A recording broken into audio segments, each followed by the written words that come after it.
நேர்களே, வங்கதேசத்துல ஆரம்ப கட்டத்திலிருந்து சில விஷயங்களை நான் பார்க்க போகிறேன். வங்கதேச உறவுகளின் மூலமாக தற்போது இந்தியாவுக்கு ஏற்பட்டிருக்கக்கூடிய பல சவால்களை குறித்து நாம் பேச போகிறோம். வங்கதேசத்தினுடைய நிறுவனர் ஷேக் முஜிபுர் ரஹ்மான் பாகிஸ்தான் விஷயத்துல ரொம்ப ரொம்ப கண்டிப்போடு இருந்தார். வங்கதேசத்தை ஒரு தனிநாடாக அங்கீகரிப்பதில் பாகிஸ்தான் அதிபர் ஜுல்பிகார் அலி பூட்டோவோடு அதற்கு பிறகும் பல பேச்சுவார்த்தைகள் எல்லாம் நடத்தினாங்க. அவர் ஆரம்பத்தில் நடத்த மறுத்தார்.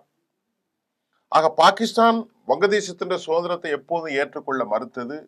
பாகிஸ்தானுடைய நிலைப்பாடு வேறதாக இருந்தது. அதே போன்று 1974 லாகூரில் இஸ்லாமிய நாடுகள் கூட்டமைப்பு உச்சி மாநாடு அப்ப நடைபெற்றது. அப்போது பிரதமராக இருந்திருக்கக்கூடிய முஜிபுர் ரஹ்மானுக்கு அதிகாரப்பூர்வமாக அழைப்பு விடுவிக்கப்பட்டது. முஜிபுர் ரஹ்மான் முதல்ல அது வங்கதேசத்தினுடைய சுதந்திரத்துக்கு பின்பு அதுல கலந்து கொண்டு மறுத்தாலும் பின்னர் அவர் ஏற்றுக்கொண்டார். பாகிஸ்தானோடு ஒரு கோஆபரேஷன் இருந்தது. பிப்ரவரி 22, 1974 பாகிஸ்தான் வங்கதேசத்தை மறுபடியும் அங்கீகரித்தார்கள். இந்த அங்கீகாரத்தை பூட்டோ ஓஎஸ்ல அறிவிச்சிட்டார். இந்த அங்கீகாரத்தை அறிவிக்கும் போது சுல்பிகார் அலி பூட்டோ அல்லாவுடைய பெயராலும் இந்த நாட்டு குடிமக்களின் சார்பாகவும் வங்கதேசத்திற்கு அங்கீகாரத்தை நாங்க வழங்குறோம், 7 கோடி முஸ்லிம்கள் சார்பாக அவர்களை வரவேற்போம் அப்படின்னு சொல்லி பாகிஸ்தான் வங்கதேசத்தை தனி நாடாக அறிவித்தார்கள். ஆனாலும் இவர்களுடைய உறவில் கசப்புணர்வு முழுமையாக நீங்கவில்லை. 52 வருஷத்துக்கு பிறகு இரு நாடுகளுக்கும் இடையான சூழல் தற்போது மாறி இருக்கிறதா? ஷேக் ஹசீனா ஆட்சியிலிருந்து அகற்றப்பட்டிருக்கிறார். பாகிஸ்தான் வரலாற்று ரீதியாக இடைவெளி குறைந்திருக்கிறதா என்பதை நாம் பார்ப்போம். இந்த டிசம்பர் 12 அன்று டாக்காவில் அடையாளம் தெரியாத நகர்வர்களால் சுட்டுக் கொல்லப்பட்டார்கள்.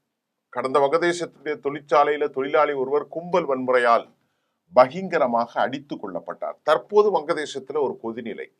உஸ்மான் ஹாதியின் கொலை, இந்திய வங்கதேசம் இடையிலான உறவில் ஏற்கனவே பதட்டம். இந்த சூழ்நிலையில் இந்த பதட்டங்கள் தனியாத 2 நாடுகளுக்கும் இடையே விசா மறுப்பு அளவுக்கு சென்றிருக்கிறது. டிசம்பர் 20 பாகிஸ்தானுடைய ஜமாத் இஸ்லாமியினுடைய முன்னாள் அமீர் சிராஜ் அல் உல் ஹக் வங்கதேச இளைஞர்களே பாராட்டி ஒரு ட்வீட் ஒன்று வெளியிட்டார் எக்ஸ்தலத்துல. அதுல சிராஜுல் ஹக் வங்கதேசத்தினுடைய படித்த மற்றும் துணிச்சலான இளைய தலைமுறைகள் ஒன்றிணைய வேண்டும், இந்தியாவுடைய கருத்தியலை அழிச்சு விட வேண்டும், இந்தியா இந்த பிராந்தியத்தில் உறுதியற்ற தன்மையை உறுதியாக்குறது, இந்தியாவுக்கு எதிரான வெறுப்பை அவர் தூண்டுகிறார். உஸ்மான் ஹாதியின் கொலையை தொடர்ந்து கொலையாளிகள் எல்லை தாண்டி இந்தியாவுக்குள்ள தப்பி சென்றுட்டாங்க அப்படின்னு தான் இப்போ இந்தியாவுக்கு எதிராக வங்கதேசம் அதிகரிக்கிறது. வங்கதேசத்தினுடைய காவல்துறை, இடைக்கால அரசாங்கமோ இது போன்ற குற்றச்சாட்டுகளை அவங்க அபிஷியலா அறிவிக்கல. இருந்தாலும் இந்த குற்றச்சாட்டுகள் 2 நாடுகளுக்கு இடையே ராஜீராதியான போராட்டங்கள், பதட்டங்கள், இந்திய தூதரங்களுக்கு வெளியான போராட்டங்கள்லாம் அதிகரிக்கிறது. வங்கதேசத்தில் உள்ள இந்திய தூதரங்கள் குறிவைக்கப்படுகிறது. இந்திய வெளியுறவு அமைச்சரகம் டிசம்பர் 17 என்ற அறிக்கை ஒன்றை இதற்கிடையே வெளியிட்டாங்க. அதுல அவங்க என்ன சொல்றாங்கன்னா, வங்கதேசத்தில் நடைபெறக்கூடிய சம்பவங்களை, பொய் குற்றச்சாட்டுகளை இந்தியா கடுமையாக மறுக்கிறது. விசாரணை அல்லது எதுவுமே நடத்தாம இந்தியாவோட உறுதியான ஆதாரங்களை பகிர்ந்து கொள்ள இல்லை. இது ரொம்ப துரதிர்ஷ்டம். இந்தியாவுக்கு இதுல எந்த சம்பந்தமும் இல்லை.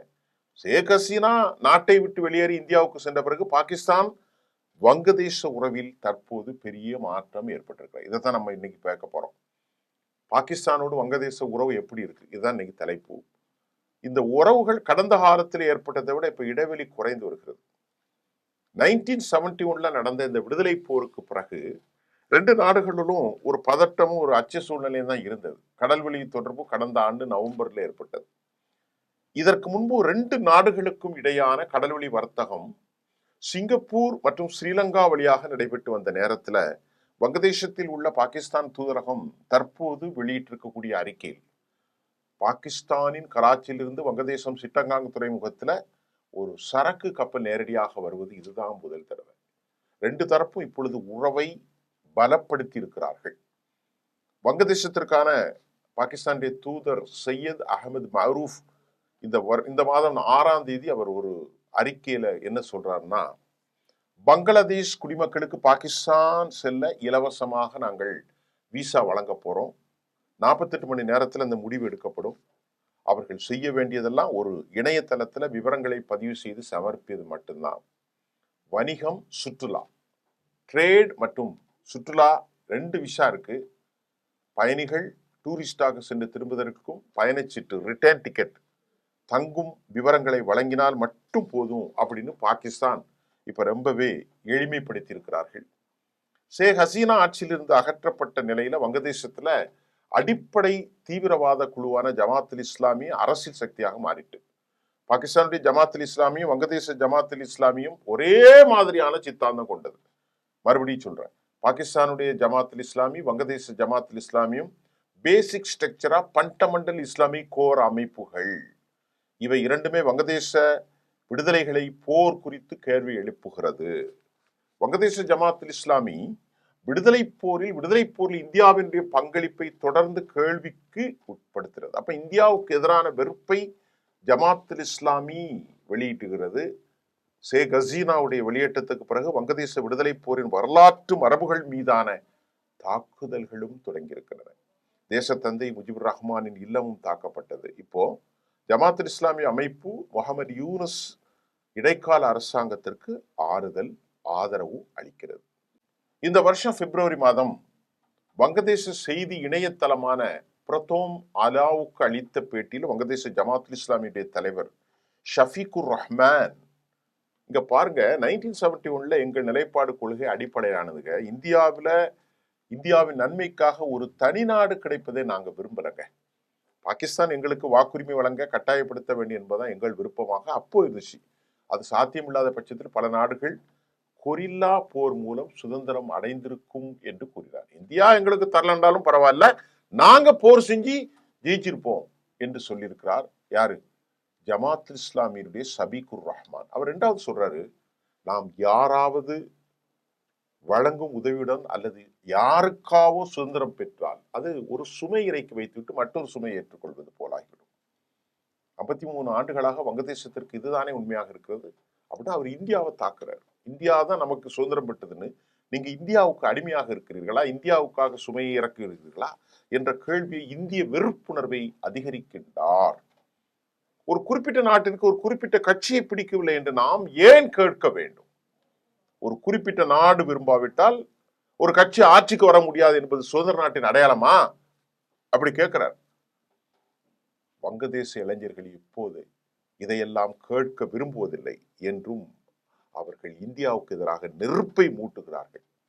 முகமது யூனுஸ் தலைமையிலான இடைக்கால இன்டர்ம் கவர்மெண்ட் இஸ்லாமிய ஆட்சி நிறுவ முயல்கிறது என்று முன்னாள் பிரதமர் ஷேக் ஹசீனாவின் மகன் சஜீப் வஜீத் ஜாதி நியூ இந்தியன் எக்ஸ்பிரஸுக்கு அவர் பேட்டி கொடுத்தார். வங்கதேசத்தின் தற்போது நிலை ரொம்ப மோசமா இருக்கு, அச்சுறுத்தலா இருக்குதாக அவர் எச்சரித்தார். 54 வயதான வஜீத் தற்போது அமெரிக்காவில் இருக்கிறார். பாகிஸ்தான் மற்றும் வங்கதேசத்தினுடைய இடைக்கால அரசுகளுக்கு இடையே அதிகரித்து வரும் நெருக்கம் வஜீத் கூறுகையில் இது இந்தியாவுக்கு தீவிரமான கவலை அளிக்கக்கூடிய விஷயம் என ஷேக் ஹசீனாவின் மகன் சொல்கிறார். எங்களுடைய அவாமி லீக் அரசாங்கம் இந்தியாவுடைய கிழக்கு இலைகளை அனைத்து வகையான பயங்கரவாதத்தையும் நாங்கள் தடுத்தோம், பாதுகாப்பாக வைத்திருந்தோம். அதற்கு முன்போரே இந்தியாவுக்கு எதிரான கிளர்ச்சிகளுக்கான தளமாக வங்கதேசம் பரவலாக பயன்படுத்த நேரத்தில் நாங்கள் தான் அதை தடுத்தோம் என ஷேக் ஹசீனாவின் மகன் வஜீத் தெரிவித்திருக்கிறார். இன்னைக்கு யூனுஸ் அரசாங்கம் ஜமாத் இஸ்லாமி மற்றும் பிற இஸ்லாமிய சுதந்திரங்களுக்கு முழு சுதந்திரம் அடைஞ்சிட்டுங்க, முழு சுதந்திரம் கொடுத்துட்டாங்க. அதாவது அவங்க அடிப்படை கோர் இஸ்லாமிக் கோர்ட்ஸ், இஸ்லாமிக் அமைப்பு, ஜிஹாதி அமைப்பு. வங்கதேசத்துல இஸ்லாமிய கட்சிகள் ஒருபோதும் 5% அதிகமான வாக்களை பெற்றதே இல்லை. இந்த மக்கள் இஸ்லாமிய பண்டமெண்டலிஸ்டுக்கு வாக்கு போட்டதில்லை. அனைத்து முற்போக்கு மற்றும் தாராளவாத கட்சிகளை தடை செய்து மோசடியான ஒரு தேர்தல் நடத்துவதன் மூலம் இஸ்லாமிய அடிப்படைவாதிகளை ஆட்சியில் அமர்த்த யூனுஸ் முயல்கிறார் என்றும் யார் சொல்றா? அவாமி லீக்கினுடைய வஜீத் அமெரிக்காவிலிருந்து தனது பேட்டி வழங்கியிருக்கிறார். இதற்கிடையில பிரபல அறிஞரும் கொள்கை உரையாடல் மையத்தினமான centre of the policy dialogue சொஃபன் இது குறித்து ஒரு நியூஸ்ல என்ன சொல்றாருன்னா, ஆங்கில செய்திய புரோதம் பல கேள்விகளை எழுப்பிய போது இந்த இயக்கம் ஜனநாயக தோல்வி மற்றும் அநீதியான ஆட்சியால் தற்போது ஈர்க்கப்பட்டது என்றும் வங்கதேசத்தின் நிலைமை தனக்கு சாதகமாக இல்லை, இந்த இயக்கத்தை பலர் தவறுதலாக பயன்படுத்துகிறார்கள் என்றெல்லாம் பல விஷயங்கள் அங்கே இப்பொழுது சென்றுகிறது. இப்ப பல கருத்துகள் போனாலும் வங்கதேசத்தோடு உறவுகள் இந்தியாவுக்கு சீர்குலைந்து வருதுங்க. அது பல சவால்கள் எதிர்க்கிறது. எப்படின்னா 4000 கிலோமீட்டர் எல்லைய இப்ப நம்மவும் இந்தியாவும் வங்கதேசமும் அவர்கள் பிரிந்து கொண்டிருக்கிறார்கள். இந்த எல்லையில பாதுகாப்பின்மை மற்றும் ஊடுருவல் இன்ஃபில்ட்ரேஷன் அச்சுறுத்தல் அதிகரிக்கும். மேலும் இந்திய எல்லைக்கு அப்பால் இந்தியாவுக்கு எதிரான சக்திகள் தளங்களை அமைக்கும் அபாயம் உள்ளது என்றும் பார்க்கப்படுகிறது. இந்தியா வங்கதேசத்துடைய பதட்டத்தை பாகிஸ்தானும் சீனாவும் தங்களுக்கு சாதகமாக பயன்படுத்துகிறது. வங்கதேசத்தில் பாகிஸ்தானின் ஈடுபாடு அதிகரித்துள்ளது. இந்த ஆண்டு ஜூன் மாதம் சீன வெளியுறவுத்துறை அமைச்சரும் கூட வங்கதேசத்தினுடைய பயணத்திற்கு சென்றார். பாகிஸ்தான் வெளியுறவு செயலாளர்களுக்கிடையே நடந்த முத்தரப்பு சந்திப்பு இந்தியாவுக்கு கவலை. அதாவது வங்கதேசம், சீனா, பாகிஸ்தான் 2024 பிற்பகுதியில், அதாவது கடந்த ஆண்டு ஒரு வருஷத்துக்கு முன்னாடி பாகிஸ்தான் கடற்படை கப்பல் உண்டு வங்கதேசத்தினுடைய சிட்டாங் துறைமுகத்திற்கு முன்னெப்பேதும் இல்லாத வகையில சென்றது. சீனாவும் முகமது யூனஸ் அரசோடு தனது உறவை தொடர்ந்து பலப்படுத்துகிறார். இது பல கேள்வி எழுப்புது. எந்த கோணத்தில் பார்த்தாலும் இரண்டு தரப்பு உறவுகள் தற்போதைய நிலை இந்தியாவுக்கு சாதகமாக இல்லை. இந்திய எல்லை பகுதியில பதட்டம் தான் இருக்கிறது. வங்கதேசத்தினுடைய இடைக்கால அரசு ஒரு பெரும் பிரச்சனையாக இருக்காது. ஏனெனில் இந்த பதட்டம் அது உள்நாட்டு தோல்விகளையும் திறமையின்மையும் மறைக்கவே உதவுகிறது. எனவே இந்தியாவுடைய நிலைமை மோசமாகும், உறவு வங்கதேசத்திற்கு அதிக பாதிப்பை ஏற்படுத்தும் என்ற கணக்கீடுகள் தற்போது எழுந்திருக்கிறது. அதாவது பாகிஸ்தான், வங்கதேசம், சீனா. இப்ப இந்தியாவினுடைய பாலிசி கொள்கைகள் மோசமடைந்து வரும் உறவுக்கு காரணம் வங்கதேச ஆய்வாளர்கள் என்ன கருதாங்கன்னா, அதுல டிசம்பர் 22ஆம் தேதி இரு நாடுகளுக்கும் இடையான உறவுகள் மோசமடைந்து வருவதாக அங்குள்ள ஆங்கில நாளிதழ்கள் இந்திய வங்கதேச உறவின் அடித்தளம் மோசமடைவதாகவும், ஷேக் ஹசீனாவின் அவாமி லீக் கட்சிக்கு இந்தியா அளித்த அசைக்க முடியாத ஆதரவு பலப்படுத்தப்பட்டது என்பதையும் இது வலியுறுத்துவது முக்கியம் என்றும் சொல்லப்பட்டிருக்கிறது. அந்த கட்சி ஆட்சியிலிருந்து அகற்றப்பட்டு அவர் மரண தண்டனை விதிக்கப்பட்டு நாடு கடத்தப்பட்டு அதன் தலைவர் இந்தியாவில் இருப்பது அவர்களுக்கு எரிச்சல் ஊட்டி வருவதால் இந்த அடித்தளம் வங்கதேசத்தின் இந்த முஜாஹித் அமைப்புகளுக்கு ஒரு பெரும் பதட்டத்தை ஏற்படுத்த டெய்லி ஸ்டார் தன் கட்டுரையிலேயே தெரிவிக்கிறது. இஸ்லாமிய பயங்கரவாத குரூப்புகளுக்கு அவாமி லீக்கினுடைய தலைவர் ஷேக் ஹசீனாவுக்கு இந்தியா கொடுத்ததுதான் அவர்களுக்கு பெரும் பெரும் பதட்டம். பரஸ்பர சந்தேகத்தால் ஒரு வெற்றிடம் உருவாகி இருக்கிறது. வங்கதேசத்துக்கு எதிராக சதி செய்யும் தப்பி ஓடியவர்களின் புகலிடமாக இந்தியா மாறி இருக்கிறது. தனது அண்டை நாடு பெரும்பான்மைவாத அராஜகத்திற்குள் சிக்குவதாக கருதுகிறது. சிறுபான்மையினர் பாதுகாப்பு விஷயத்தில் இடைக்கால அரசின் அணுகுமுறையை இந்தியா ஏற்றுக்கொள்ளவில்லை, சந்தேகத்தோடு பார்க்கிறது. கடந்த ஆகஸ்ட் மாதம் ஷேக் ஹசீனா 2024 இந்தியாவுக்கு வசித்தார். வங்கதேசத்திலிருந்து அவருக்கு மரண தண்டனை விதிக்கப்பட்டது. முகமது யூனஸ் தலைமையிலான இந்த அரசாங்கம் ஷேக் ஹசீனாவை இந்தியாவிலிருந்து நாடு கடத்த விரும்புது, எங்கள்கிட்ட ஒப்படைங்கிறது. ஆனா இந்தியா அதிருப்தி தெரிவிச்சிட்டாங்க.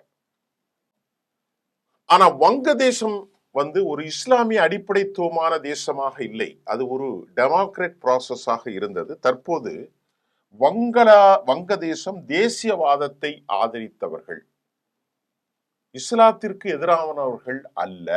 ஆரம்பத்தில் இருந்தே அங்க ஒரு கலப்பு தேசியவாதம் இருந்துச்சு வங்கதேசத்துல. வங்கள தேசியவாதத்தை மட்டுமே வங்கதேசத்தை நிர்வகிக்க முடியும் என்று ஷேக் ஹசீனா நினைத்துதான் அது பெரிய தவறு. வங்கதேசம் விடுதலை போர் குறித்திருந்த வெகு தூரம் நடந்துவிட்டது என்பது அவர் உணர தவறிவிட்டார் என்றும் கூட பேராசிரியர் ஒருவர் தன் கருத்தை வைக்கிறார். அதை போன்று கடந்த ஆண்டு நவம்பர்ல வங்கதேசத்திற்கு சென்ற மிக முக்கிய ஆளுமை என்ன சொல்கிறார்னா, வங்காளதேசத்துல இஸ்லாமிய தேசியவாதம் ஆதிக்கம் செலுத்துகிறது, இஸ்லாமிய மத அடிப்படைவாதம் ஆதிக்கம் செலுத்துவது வங்கதேசத்தில், அதன் மூலம் ஒரு அமைதியற்ற சூழல் நிலவுகிறது. ஒருபுறம் மொழி அடையாளத்திற்கு முக்கியத்துவம் அளிக்கும் மதச்சார்பற்ற தேசியவாதம், மற்றொரு பக்கம் வங்கதேச மக்கள் நீண்ட காலமாக இது குறித்து பெருமைப்படுகிறார்கள். இது ஒரு பக்கம். மற்றொரு பக்கம் வங்கதேசத்திற்குள் மத ரீதியான சக்திகள் வளர்ந்து வருகிறது. அவர்கள் வங்கதேசத்தினுடைய இஸ்லாமிய தன்மையை கெடுக்க முயல்கிறார்கள் என இவர்களை கூறுகிறார்கள். ஆக வங்கதேசத்திற்கு ஒரு வலிமை இருப்பதாக நான் நம்புகிறேன். இன்டர்நேஷனல் எக்ஸ்பர்ட் சொல்றாங்க, வங்கதேசத்துல பெண்கள் புர்கா புர்கா அணிவதில்லை. அவங்களுடைய பணி ஆண்களோடு இணைந்து பணியாற்றுகிறார்கள். ஆனா பாகிஸ்தான் பெண்களை விட நவீனமானவர்களாக வங்கதேச பெண்கள் இருக்கிறார்கள். இஸ்லாமிய சக்திகள் அங்கே வெற்றி பெறாது. 71க்கு பிறகு இஸ்லாத்தின் பெயரால் செய்யப்பட்ட அட்டூழியங்களை வங்கதேச மக்கள் இப்போது மறக்க மாட்டார்கள் என்று சொல்லப்படுகிறது. இது எப்படியோ இந்தியாவுக்கு எதிராக வங்கதேசமும் பாகிஸ்தானும் சீனாவும் இணைந்திருப்பது இந்தியாவுக்கு பெரும் சவால். எல்லை பகுதிகளில் மத பயங்கரவாதம், இன்ஃபில்ட்ரேஷன், நாட்டுக்கு எதிரான சதி பெரிய சிக்கலை ஏற்படுத்தும். வங்கதேசத்தினுடைய டெமோக்ரஸி அழியப்படுகிறது. இஸ்லாமிய அடிப்படைத்துவமான சித்தாந்தம் அதிகரிப்பது. ஜமாத்துல் இஸ்லாமியினுடைய மிகப்பெரிய ஆட்சியாளர்கள் ஒரு பங்காக அவர்களை முகமது யூனஸ் அங்கீகரித்திருப்பது, ரவல்பிண்டியிலிருந்து சிட்டகாங்குக்கு வழித்தடத்தை ஏற்படுத்தியிருப்பது, முக்கூட்டு கொள்கை, சீனா, பாகிஸ்தான், வங்கதேசம் நல்ல விஷயமே அல்ல. என்ன விஷயம் நடக்க போது? இந்திய தேசம் அவாமி லீக்கினுடைய தலைவர் ஷேக் ஹசீனாவை அனுப்ப போவதில்லை, மறுத்திருக்கிறார்கள். ஷெரீப் உஸ்மான் ஹாதியின் படுகொலைக்கு பின்பு அதற்கு முன்பே இந்தியாதான் இதற்கு காரணம். இந்தியாவுக்கு எதிராக வெறுப்பு எப்படி தணிக்கப் போகிறார்கள்? பொறுத்திருந்து பார்ப்போம். நன்றி.